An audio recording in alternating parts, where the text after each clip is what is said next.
tool, and I'll pass it around, I guess, but you gotta really be careful. And it's a knife.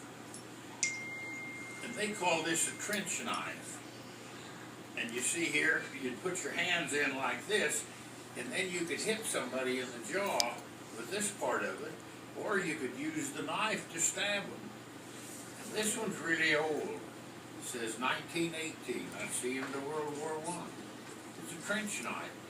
And it has a spike on the back side here, so you could smack him on top of the head with that. It'd be terrible, wouldn't it? You think you can keep from getting cut if I let you look at it? All right. Pass that around and look. You put your fingers in there. Yeah. And that was a trench knife. And in World War I, because I told you the trenches were just 50 feet away, so they had a lot of hand-to-hand combat. It wasn't like now where they just look in a screen and shoot somebody, you know, a long ways off. They were really close together. They also had lots of bayonets, and they put a bayonet, it was a knife that was made so it would fasten on the end of your rifle. And they used that a lot too. That's kind of a fun thing, isn't it? You can see out of it. All right, and I'm going to explain a couple of things that have nothing to do with the wars, any war, except that the home people that stayed home, they had to do their part in a war, and I'm talking about World War II. And when World War II started, the first thing they had to worry about was rationing. What do you suppose about the first thing that they'd have a shortage of? Well, it was tires. The first thing they rationed were tires. Rationing. You had to ration things, and you rationed everything. They found out the best way to ration tires was to put a rationing on gasoline. Then you couldn't drive too far and wear your tires out. And so they rationed gasoline next. And then after that, they rationed everything. You had to have a ration stamp to buy sugar, to buy meat. What else do you think they might have rationed? What would have been important? What? Well, yeah, vegetables, but only canned vegetables. You could roast your own garden. What? Nope. I don't think they rationed milk, unless it was canned milk, and everything canned was rationed. Fruit? No, they let you raise your own, and fruit wasn't real important. But, what? What? Yeah. I think, well, all of the things, coffee was rationed during the war, and meat, and sugar, and almost everything before the war was over. And so what then they do, now look here, they give you a ration book like this to carry your little books in. And these were the ration books that you'd put in there. And they all had stamps in them.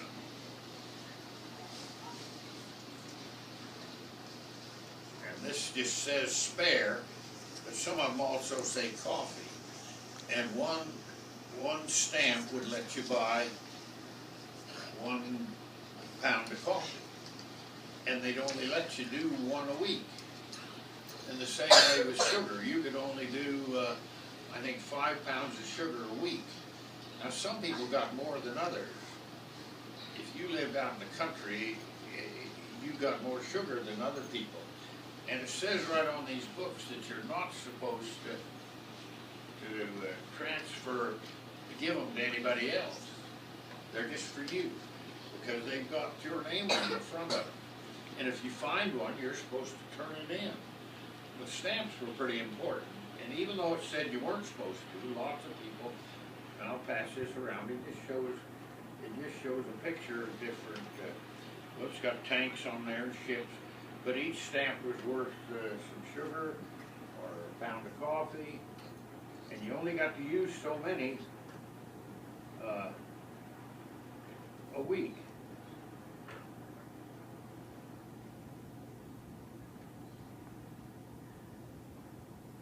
Look, these are kind of loose. Now pass it around. Here's some loose ones that are left. They use most of these. But each stamp you could buy one order of some meat or flour or sugar, and everything was rationed during World War II. And on the back, I think on this one, it told you that when you got through using your can, to put all of your grease from cooking, like bacon grease, put it in the can and then turn it into the war. Why do you suppose they want you to save the grease? Well, they made what? They made nitroglycerin out of grease, and so they wanted everybody during World War II to save the grease and put it in the can. And of course, the can was metal, and it was valuable. And they wanted you to save everything.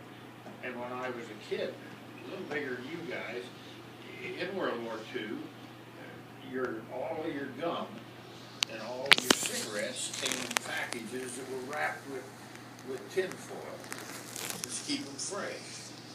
And so all of us kids would go around on the streets and find a package of cigarettes that had been used up and thrown away, and save that tin foil and get it into a ball, and then turn it into the office of the draft or the ration. It saved all that, but you were supposed to save all of the grease. Now you remember what it was for? It's to make ammunition. I don't know how they did it, but they melt that lard down and make ammunition. Well, that was another one. It's the same as those. For some of you haven't seen it, that's that one. Anyway, it was pretty important. I think for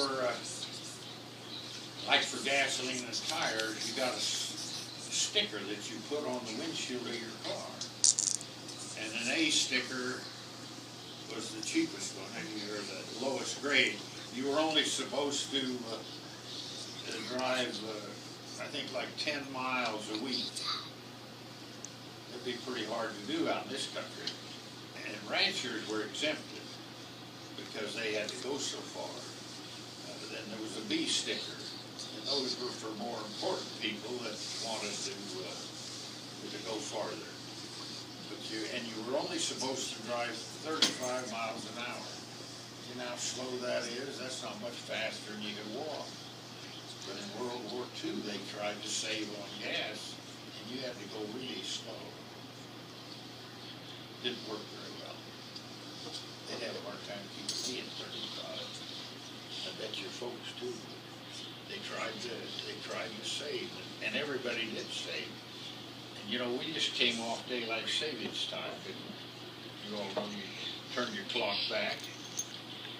Well, they did it in World War I, but Roosevelt instituted that in World War II, and Roosevelt was our president. You know why they started daylight savings time? Well, they wanted everybody to get home an hour earlier in the daylight so they could grow a victory garden to help out in the war effort for food.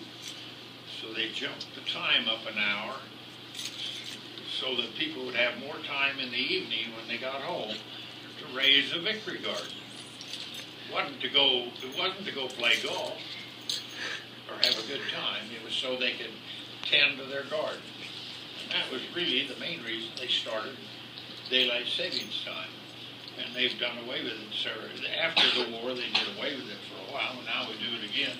And I think the reason we do it now is so you got more free time to go play golf in the afternoon. That isn't what they started it for back in 1942. Now, is that enough time? Start the war. Well, I went into the war during Korea, and that war lasted from 1950 to 53. And I didn't start until 52, because I went to school for a while. When did you quit the war? Well, I got out in the end of '53 when the war was over. For me. What? How many people died? In the war? I don't really know, but it was thousands. A lot of them. There was lots of them killed in World War II, more than about any other one. I think the most people who were killed in any war, of this country anyway, was the Civil War, where both sides were Americans. You use tanks in a war? Did what? You use tanks in a war? Tanks. Tanks? Yeah, I didn't personally, but yeah, they had lots of tanks. And those of you that have been out to the museum, there's a great big tank sitting out in front. And that came from Korea. And there's a guy here in town, I'm having a mental block, Jim Meineke, who was wounded in Korea, the same war, and he was laying out on the road, wounded, and one of the tanks, like the one we have at the museum, drove up over him because there's an emergency hatch in the bottom, and they opened it up and drug him up in there to save him. What? When girls are supposed to be in the war? Were girls in the war? You know, they weren't much in World War II or Korea, although they did have auxiliary corps in those days, and they called some of them were WASPs. Were they the ones that were in the Air Corps? But lots of women, for example, were in the war and ferried planes over to where the battles were. But they wouldn't let most of them participate directly in the battle. But How heavy are guns? how heavy what? How heavy are guns? Well, you know, I've got some out of that. Some of them aren't very heavy. A regular rifle would weigh about, I'm trying to think what would be comparable, about 15 pounds per rifle. And I've got several fully automatic machine guns at the museum. And they were really heavy. They probably weighed 30 pounds. Nobody wanted them. I mean, they put out lots of bullets, but they were so heavy. And not only that, they had more moving parts. And a lot of people don't think of this, but you had to clean them after you used them. And so you'd have to spend a lot of time cleaning if you had a machine gun.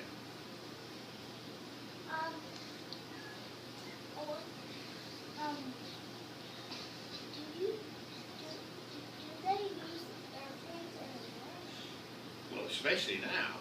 But you know what? They started with airplanes about 10 years after airplanes were invented.